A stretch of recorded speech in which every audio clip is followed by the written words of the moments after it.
Hi, this is Allison Lee Rosenfeld, and you may know me as the voice of Bonnie from Pokemon, and you are watching Anime Egotists. Will you please take care of my big brother? Happy watching! And welcome back to the Anime Egotists, where I don't think either of us want to arise.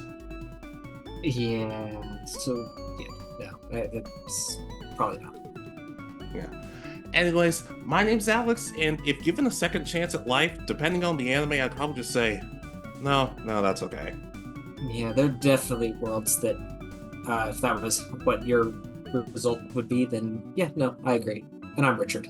That's correct. And guys, we're actually reviewing a series together again. We're reviewing Solo Leveling. I know, some of you are shocked that I actually managed to watch an anime as it was coming out, for the most part. But we're here to talk about Solo Leveling, the newest craze, or maybe it's not the newest craze, maybe Fryren or whatever it's called took over. Yeah, this is one of, I guess it's winter season's popular animes this year, and I think we're both kind of in the mindset of it's okay. Yeah. Look, guys, just hear us out. I'd like to think that there is some stuff about this anime. I'm like, oh, I kind of enjoyed that. Oh, I like this aspect, but there's some flaws about it. And oddly enough, from what I can tell, a lot of people actually agree with us. A lot of people are like, huh, this could be so much better, but it's in its own way a bit. Yeah, it's a bit unique because it's got a lot of fantasy elements, but they are still a modern world. So I'm really interested to see your thoughts on All right, yeah, but let's let's just talk about Solo Leveling. that. Do we want to start with kind of talking about the world that Sure. Now I'm letting you walk me through this because this is more your type of anime than it is mine, admittedly. So, like, by comparison, does this anime feel different from other shows you've been watching? it's not necessarily. I mean, there's definitely elements of um, that isekai power fantasy that a lot of people who watch this type of stuff really enjoy. But there's the weird part is that normally that takes place where you die in the real world and get transported to a new world. And this is kind of the opposite of that. You die in the alternate world and come back in the real world. So Something like that. But anyways, there are a lot of in this world there are these things called dungeons. Dungeons are where hunters go to fight off monsters, and when they succeed, they get rewards like armor and weapons and money. And if they fail, they die. yeah, and if the dungeon is allowed to exist for too long, the monsters in it can come into our world. Yeah. Which ends up happening a couple of times, but we'll talk more about that later. And we're introduced to our main character, which Jinwoo. Jinwoo, which is the weakest hunter, is his Uh, title. because of course he is, and he's kind of like he's kind of mild mannered, quiet, nice guy, and a little bit of a strategist, but will get injured no matter what type of dungeon they're doing. I mean, for the main character, he's pretty relatable in the first couple of episodes. Yeah. So pretty much, he's always brought along as we can pay him less. He stands in the back and does nothing but fills up our things so that the rest of us can get a bigger cut of the money. Pretty much is what his whole purpose is as a hunter. Exactly. And some of you may be wondering, well, if he's this useless, why is he even a hunter? Well, it's because his mom is really sick and he wants to find a way to cure her sickness. And while doing that, he's also putting his little sister through, or at least right now, high school, and he's hoping to put her through college. Exactly. Like his little sister doesn't get a lot of focus, but in some cases, I guess you could argue she didn't necessarily have to. Yeah, she's more of supporting. She shows that she cares for him in a couple scenes, and he shows that he cares because he's trying despite getting hurt, to raise this money for her to go to college. Yeah, exactly. A character I'm a little sad didn't get a little more focus was an old friend of his named Ju Hee. A healer who does call him out every now and then for doing all this dangerous stuff, but like him, she's also pretty mild mannered and seemingly one of the more normal characters. But she doesn't get a whole lot to work with, sadly. And it's weird because had they focused more on her, I thought she could have been my favorite character. But as the series progressed, I'm like, huh, where'd she go? Yeah, because she's supposed to be pretty strong. She's kind of, if I remember correctly, she's B ranked or something, Something along those lines. which means that she's on the stronger side. But because of her personality, and she isn't able to, she's not a fighter. Is pretty much what happens. Yeah, yeah, that's a problem. But ultimately, they find a dungeon and they're going through it through the first episode. The first part of the dungeon they get through relatively easily and everything's working out. But it turns out there are these things called double dungeons, which is just one dungeon just inside the other, more or less. So they decide to go through, even though there are people who are saying maybe we should report this and go back rather than staying and going into uncharted territory. And of course, they all go inside and they immediately regret it. Yeah. So, pretty much the second dungeon is a much higher ranked dungeon, meant for a group of higher ranked adventurers. Because again, he's partnered with, probably, I think his captain or leader of the group is C Yeah, ranked or something. yeah, Kim. Yeah. So, but yeah, they continue on, and now they're in like an A or an S rank dungeon instead. With very evil looking statues trying to kill them. Yep. And a large part of the party is completely wiped out in a matter of pretty much a few minutes. Yeah. Wiped out. Some of them like people are losing limbs. It's getting brutal. But in the cool moment, our main character actually finds a way of reading the statue and finding ways of helping everybody last longer. It's a cool moment, but at the same time, it costs him a lot. Like it cost him a good amount of his body parts. Yeah, if I remember correctly, he loses his one of his legs to start uh, in the fight, and uh, pretty much it comes down to uh, him, his healing friend, and the leader uh, are the last ones remaining. The rest have either fled or been killed. Exactly. Hey, and to talk about Juhi, the healer a bit, she's been traumatized this whole time. Like she sees all this stuff going down and it's messing with her. You feel bad, especially in cases like this where like her healing is not going to help anybody. So in a sense, you get the feeling of a bit of uselessness. And towards the end of it, Jinwoo's like, okay, you guys get out of here. I'll stay and deal with the statues. And their mentor Kim knocks the healer out.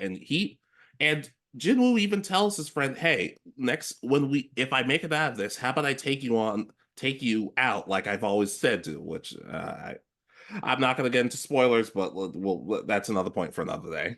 Yeah. But yeah, so he's now trapped with the statues that are pretty much closing in on him, missing a leg. He might be missing an arm at this point as well. I can't remember if he's, but yeah, they escape. They escape, and you get the kind of typical power fantasy element of him regretting letting everybody just walk away and walk all over him is kind of his feeling. Yeah. And as soon as the statue's about to kill him, a menu pops up and says, "Hey, sorry about that. Would you like to restart? If you don't restart, you're going to die." And he chooses to restart for whatever reason. Which results in pretty much him waking up in a hospital room, and he's got his arm and leg back. Yeah.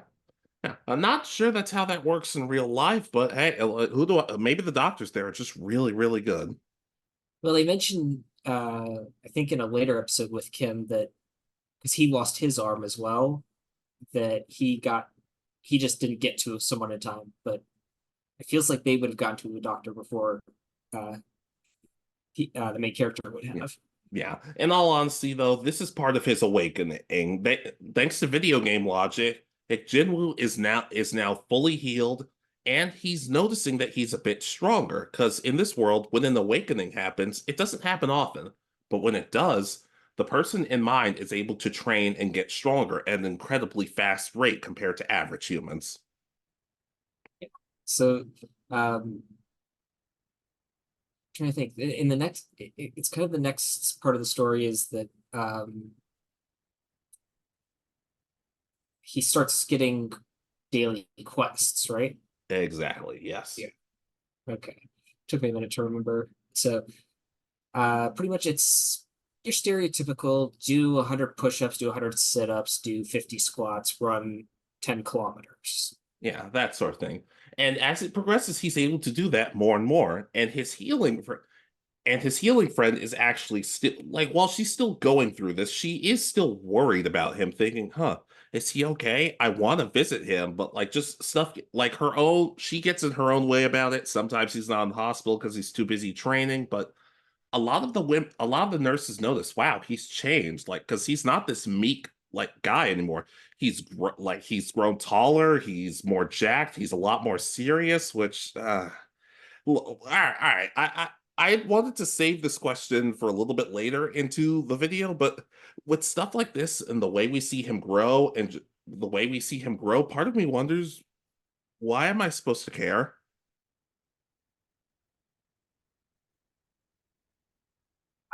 I really don't know because the transformation. I've got Crunchyroll up on my side part of the screen, and just looking at the screenshots, I forgot that he. I mean, it's like the first 4 episodes, he's kind of his original design, and then it's episode 5, bang, he's all of a sudden now he's obviously taller, obviously more muscular. They've taken all of his more childlike or not less attractive qualities and changed them to be what would be considered more attractive. I mean, Yeah, and in my opinion, it's kind of a problem for me because look, I understand that in the his character in the beginning had to grow, but it's such a drastic thing. It's the fastest change of the series, and to me, it kind of feels, I don't know, it kind of feels generic in a sense, like, oh, no, he was kind of relatable in the beginning, and now he's this perfect badass. Oh, okay, cool. yeah, I really they probably could have they no they definitely could have spread this out over the entire season of oh now he's a bit more jacked or he started growing again. So done little bits where he still looks the same, but he might be a little taller or a little bit more jacked beforehand, and the rest of the transformation happens throughout other things because he goes through a lot throughout the season, but doesn't. Which is odd that because that's the thing we're saying they should have taken their time with. But meanwhile, that's the only thing I'd say they should have taken their time with because the pacing of this show is so slow for me. I was getting bored about 5 minutes and I'm like, oh, another another fight. Oh, he's talking with these other people. Do I remember them? Not really. No. Awesome. Is it done yet? Yeah, that's a good point because they don't really give you a reason to care about anyone else, unfortunately. I mean, the sister's barely in the show, so you feel like, okay, you know he's doing it for her. You feel bad because the mom's sick, but again, they don't do any like flashbacks to show their relationship besides her in the hospital for the first time. Yeah. And there are these I'm not going to pretend like I remember every character's name because so many of them die, but there are other ones who are like, man, I need to do this and once I'm done I'm going to get home to my wife and my daughter. I'm like, "Oh, that's not oh, he's dead." Okay. Hey, that sucks, but like what are you going to do? Who is and then you see one guy talking with his wife is like, "Hey, I promise I'll come home." Like, I don't know. It feels like they tease us with this and it's like so it's all the sadder when someone dies, but at the same time I'm like, I don't know, this is going to sound dumb, but it almost sounds like we're being tricked into caring about these characters right before they die, or they're just off screen and we never see them again. Yeah, the I guess kind of the other main character is brought in about episode 6, which is the um he's the son of a business tycoon and his brother is one of the strong hunters, Jinho, Jinho. And I liked him. Very little I saw of him, but I still liked him. yeah, I just wish that we had gotten more than a few scenes with to kind of explain what his mindset is, because he really wants to be able to prove that he should be the guild leader for the guild his father's creating. Is the film this his father's creating called Fairy Tale? Because that might actually get me a little more interested. Ah, I don't know. I think it's just the name of whatever the construction company is that that the father owns, Is it called Fairy Tale?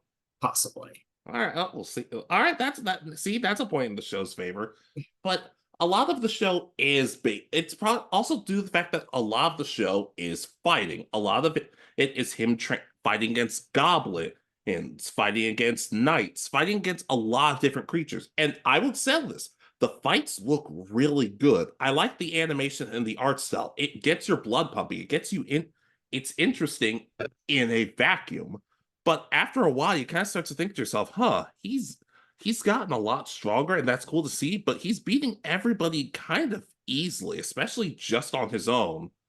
Like like same to one about other characters, like when we see fights in Dragon Ball or Naruto or stuff like that. The main character is the guy who deals the final blow, but the other side characters at least have some hand in it. We don't really get that in Solo Leveling, and I get that's part of the premise, but I don't know. It just gets to the point where it's like, oh, why should I care about anybody else if he's the only person we're on screen? Yeah, I'm just trying to think of all the fights that, because he pretty much grows so fast that all of his opponents. I mean, I think the only people that in the world, based on, and it's not even based on anything that is shown, it's based on what we're told,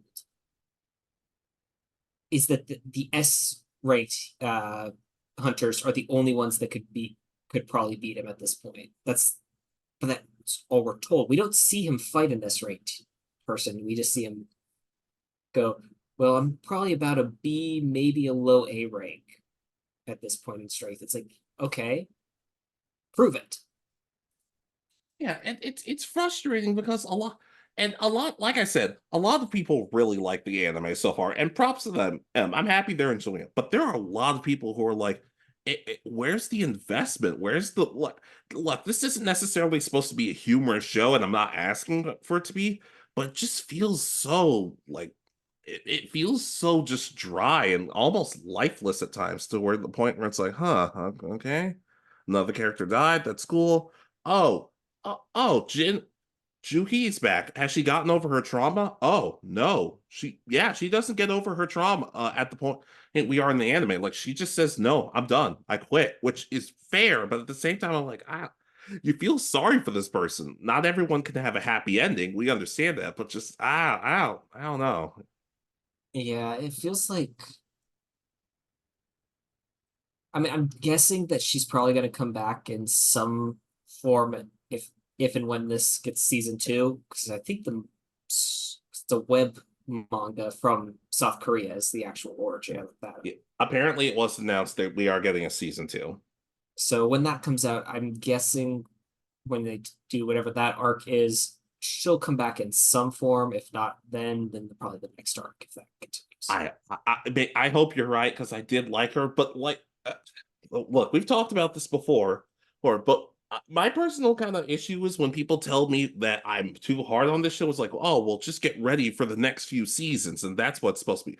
Hey, that's when it gets really, really good. But it's like you and I have talked about before. Why not make the first season as good as possible so that when the next seasons, if they happen, I'll be like, okay, I love season one. Let's see what we can do. Like, if you tell me seasons two and three are great, but I didn't care about season one, that's not a way to sell me. I'm just going to be like, no, I got burned once before. I'm not taking that chance again. Yeah, I could really see him and his partner, like, this could have ended with him feeling like he's reached his potential while traveling with a partner, and that's why he's now going to go solo leveling. Is because he thinks he can do it by himself now. Yeah, something like that. There's also this other one, and I'm gonna try my best to pronounce this because Lord knows we only saw her like two or three times on screen. And and she's the blonde woman with the short hair, the badass blonde woman. Yeah, so if I remember correctly, we first see her, they're trying to recruit her when she's at like the track running laps or something. Yeah, there is one thing we see before her, like she's saving some woman's purse from getting stolen. And the woman says, "Oh my God, thank you so much." And she, despite being so super cool, she kind of gets shy about it. Like she's kind of socially awkward. I'm like, oh, that's something a little interesting. This badass on the outside, but the inside she's kind of shy, not mean-spirited, just not really knowing how to talk to people. I kind of like that. And we see her like two more times after that, and it's like, oh, okay. Like, once again, why should I care? Yeah, because she takes part in the kind of ending, setting up for the next season, which I don't. Are we going to go into? Or, We could, but I want to give the show a little bit more flowers in a sense. I like the leveling up system. I thought it was interesting. I like the idea. It's like, oh, you have to do these daily quests. Oh, you got these weapons because you beat this giant monster. I like that he still feels intelligent and it's not just using your bare hands. I think the fights are really, really solid. The fights, the leveling up system, everything in terms of action, in my opinion, is really, really well done. yeah, I 100% agree. There, it's beautifully animated. That is for sure. And the fights, when there's a specific enemy, like there, there's a time that there's a couple times that he fights other hunters there and stuff. But when it's focused on them, it's better than like his time where he's fighting the generic goblin and stuff. So those fights really do look amazing. Yeah. What did you think of the opening theme song? I'd have to go back and listen to it. It was fine. I didn't. Yeah, that's how I felt about it. I'm like, usually I'm the guy who's like, oh no, I download the song immediately. I'm like, no, it's okay, it's good, like it's fine. Yeah, I think I ended up skipping it most of the time. I think I watched it probably the first episode and then the final episode, and that's kind of it. Yeah, it sounds like we're being harsh. So you might be thinking, well, Alex, is there anything about Soul Leveling? You said stuff you liked. Is there anything about Soul Leveling you legitimately loved? Yes, the ending, because I knew it was over. No, no, no. In all seriousness, the end credits theme song, I love that song. I actually think the end credits theme song might be one of my favorite ending theme songs in a minute, because in my opinion, it is really, really good. Yeah, I think we even talked at one point of doing that video, and I don't think it ever came to fruition. So You told me that you didn't really pay attention to those songs, so I'm just like, oh well, I guess I'll just keep it in the back of my head until he wants to do it. yeah, need to. I'd have to sit through and listen to like other people's lists that have like all like here's the 100 best anime closing soundtracks and Oh listen to God. that. I think I already have like seven. It doesn't matter. And anyways, as the story progresses, part of the thing with our main character is he doesn't like he wants to still be known as a rank E hunter. He doesn't want to be known to the public as like B or A or whatever he's at. Do you recall why they ever said that? Because off the top of my head, I still can't remember. I think it happens more around, I mean, he's kind of hinting at it in episodes 5 and 6, but I think it's around episode 7 when he's kind of forming his own guild at that point, where it's more for him just to go level up on his own, but with his partner who just does like the mining of the crystals and stuff while he does the fighting. And he just like, I don't want to get recruited by someone who just wants me for my power. I'm just doing this for myself now. Yeah. And when we first started talking about doing this video, I feel like you said that you feel like something was coming involved. Something was going to happen regarding our main character. Do you remember what I'm talking about? Like just something with his personality or his goal? Just do you remember what you told me that day? Don't remember exactly what I said. I knew that some sort of like power or something was going to be awakened, which spoiler alert, and with this sort of thing, yes, he unlocks some big power at the end of the final episode of the first season. Yeah. He fights off a bunch of knights and he gains the power of necromancy. Yeah, which isn't necessarily what I was expecting because even he's kind of shocked in the episode because he talks about how well I'm I made my build so that I fight like an assassin or a rogue of some kind. Yeah. Yeah. It seems kind of odd that the guy who's able to stomp everybody relatively easily now is getting powers where he gets help from people. But if it leads to something cool, then great. But for now, because I'm gonna be honest, I was watching this show whenever it came out every week. Okay, it comes out Saturday, I'll watch the episode Saturday.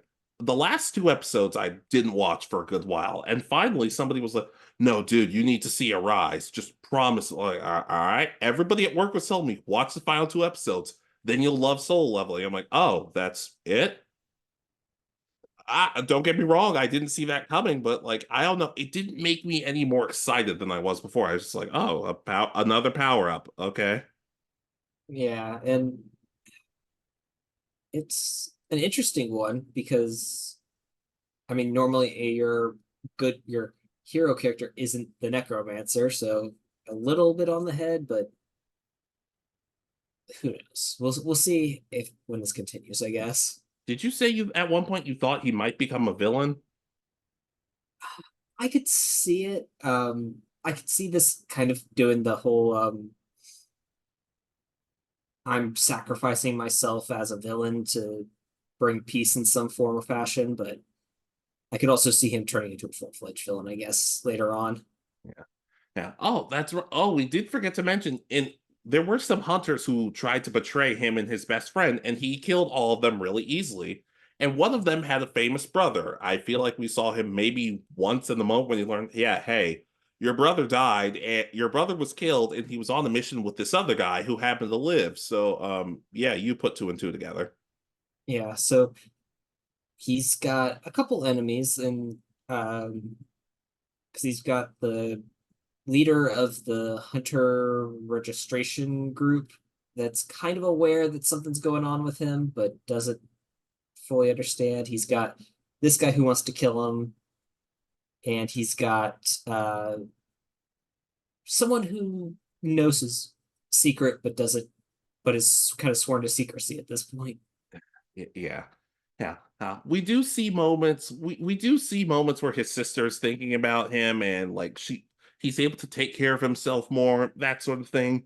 And I feel like you kind of forget that his mom's sick and all because there are times where I'd be thinking, okay, the second I get the stuff from my mom, I quit. I'm retiring. I'm not doing this anymore. We have enough money to where it doesn't matter. Yeah, and they're that's one of his goals, but it feels like it gets thrown to the wayside uh kind of midway through the season. He he gets a what is it, a Hell's Key or something? I forgot what they call it. I remember the key you're talking about, but I don't remember the name off the top of my head. But pretty much it's a key that's taking him to this kind of to one of the dungeons that he can create to train or get special items. And he finds out that the reward for completing this one is that this is I think they said it's the elixir of life and can uh, cure any injury or illness. And so he's planning to get it for his mom, and it gets brought up maybe twice more after that episode. Yeah, yeah. I remember they did come up with a reason where it's like, oh, why he can't just show up because I believe it's something like if he goes to that dungeon, he's not going to survive in that dungeon, which is not a bad idea. Like he has to keep training. At the same time, though, if I've seen this guy stomp everybody with relative ease, I'm not going to think to myself, oh, well, man, this one he might have some trouble with this one. I'll think, no, that's a lot of hogwash. Just go do it. Yeah, I mean, it's nice to see him not fully succeed right away, but Sure. I wish this had been maybe a human character or someone more than just a generic dungeon boss of some kind. Yeah. Is how much more? How much more is there? Because I'm starting to feel guilty. Again, there's not much to this, in my opinion. I think this would have been better as like a 23, 24 episode season where maybe if they had spread out, even if it was just the same exact story, but given more time for the side characters so that we get to see that, oh, maybe there were a meet and greet with the families of some hunters, and we get to interact with some of them, seeing their actual relationships with family and friends before they die. It Yeah. might help that. Heck, I really like the scene where he meets up with Kim and Juhi again, and Kim says, "Hey, we left you behind there, and I did it because I have a family, but I'm sorry. As the captain, I should have stayed behind, and you guys should have made it." I like that. Like it shows a bit of humanity to this before he ends up dying. Which what did you expect? They kill off almost every single person that isn't the main character Yeah. at this point. Yeah. I gave Attack on Titan a really hard time when I first started watching because I'm like, it just feels like everybody dies and there's no point. But there were some moments where we learned about the side characters and what they were going through and saw them triumph at times. Like when they finally get the boulder and block the wall, it's like, oh my God, we finally were able to do that. We don't really get that here. Yeah, because kind of our what might be leading to that moment is I get throughout the season you get hints at that there was a gate that opened on an island a couple years, it's like 3 years ago or something, and it uh ended up becoming like a massive disaster because the monsters got out, and they actually never went back and closed that gate because they actually lost control of the island. Oops. Yeah, and that's kind of, I guess, the setup for the next season is that they're looking at returning to the island, and there's stuff that's happening there, and that's kind of it. That again, I don't remember any of the side characters' names because they get like 5 minutes of screen time between all 12 episodes. Admittedly, I have the notes up on my phone, and I just wrote down, oh, this is this person's name, and this is what they did to do. Because otherwise, had I not written them down, I'm with you. I wouldn't have even, I don't even think I would have remembered our main character's name if I'm being completely honest. But that's more because I'm bored with them. I could.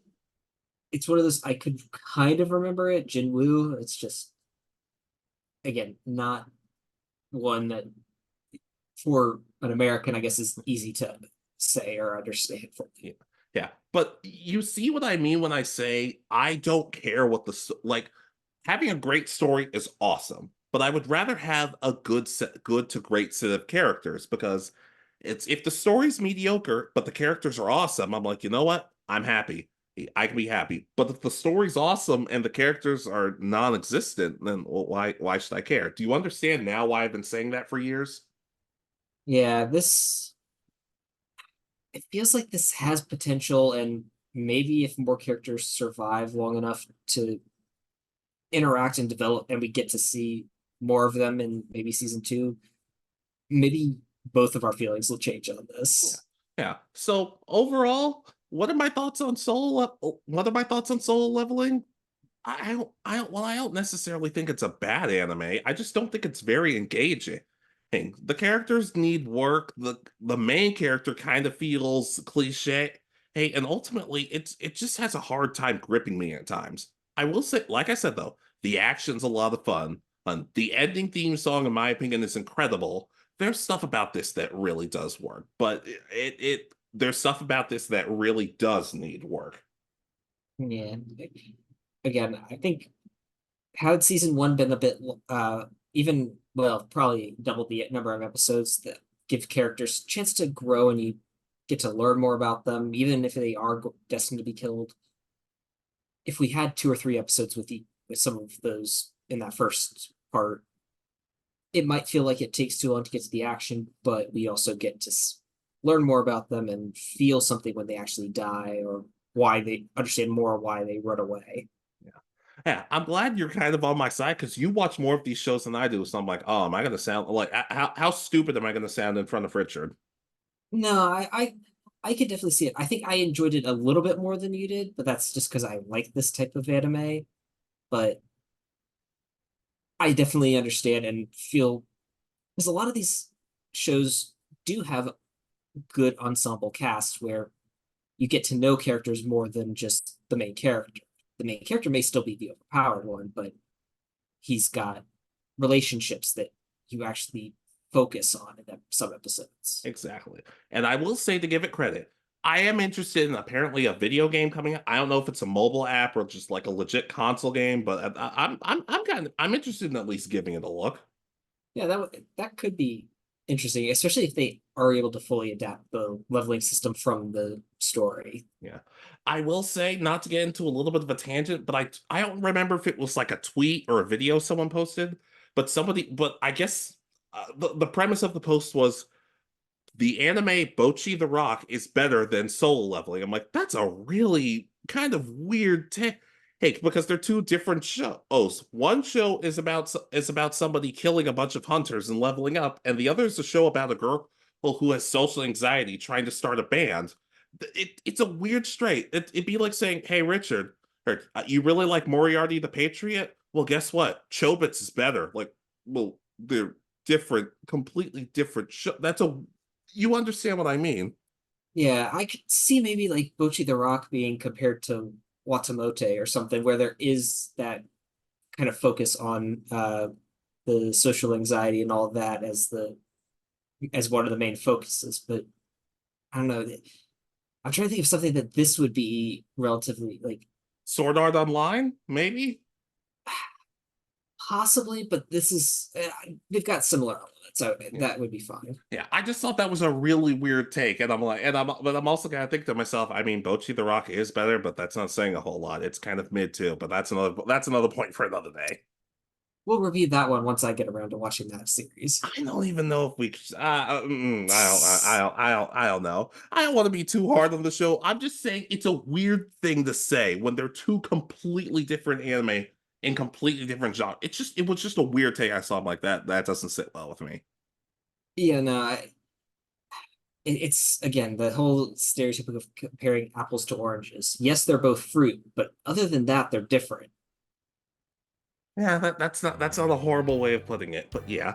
Any last thoughts on solo leveling before the people decide to burn this channel to the ground? No, I mean I'm still looking forward to seeing where the show goes from here. I'm hoping season 2 comes. I mean, I'm not rushing them, but relatively quickly so that I at least remember what's going on from this season before I forget. Because unfortunately, I feel like this is one that I may forget in a few months. I might have to agree. I might have to agree on that. But should we just wrap this up? Yeah. All right, so ladies, gentlemen, and others, what were your thoughts on solo leveling? Did you love it? Did you absolutely hate it? Even I don't think I'd go that far. But let us know what you think. Yeah, and do you think any of our feelings on the show have merit? I guess is the right word for it. Like, do you agree with them? Do you disagree? I think based on the ranking, it's got 4.9 stars with 200 plus thousand reviews on Crunchyroll right now. Sure. To be fair, like I said, I've seen a lot of people actually come out and say this could be good. But they're not sold on it, kind of like we are. Like we said though, we don't hate the show. It has potential, but just let us know how you feel. Exactly. And I think that's all I have for this. Yeah, I feel bad because because the video we're filming next week I ended up teasing last week, so I kind of have to apologize. I kind of have to apologize for that. But sometimes you have to fight for what's right before it's gone. We'll see you guys next time. This has been Alex. And Richard. And you have been listening to Anime Egotists. Good night and peace easy.